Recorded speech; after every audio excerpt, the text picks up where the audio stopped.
At Lufkin High School, what looks to be an ordinary practice is powered by some extraordinary new technology. Coaches are using advanced tracking tools to measure performance, technique, and even fatigue, giving athletes an edge like never before.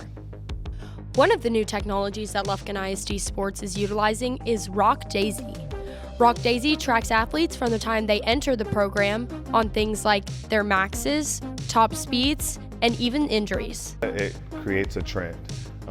So we're starting, and this is the best thing about the software, is now we collect information as low as 7th grade or as early as 7th grade. So now through time, that athlete comes up through Lufkin ISD, and by the time they're a senior, we have trending data that shows up or down or plateaus and things like that. So that's the best part, is the fact that it trends the data. I used to do that in Excel spreadsheet, and it was hard to collect the data, and then the next time you collect the data, how do you know whether it was better or worse, you know?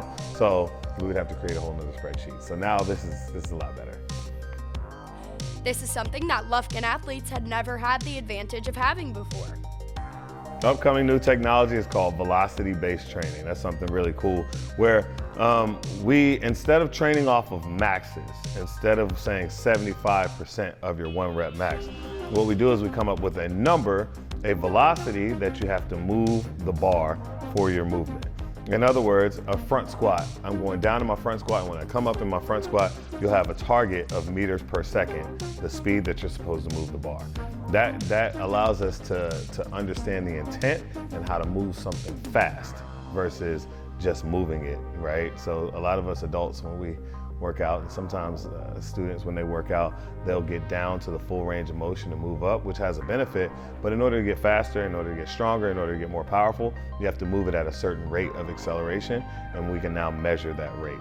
So that's the next thing we have coming along, and it'll also measure the power in which you jump. It'll measure your range of motion with certain movements, and it kind of overlaps with some of the other information. And once again, it also talks to the athlete management software, which is Rock Daisy. So we'll just integrate a whole nother fold into that, and that'll be weight room technology that we do. So now we'll have the weight room technology, we'll have on-field technology, we have court/field technology, and then we have a software that ties it all together.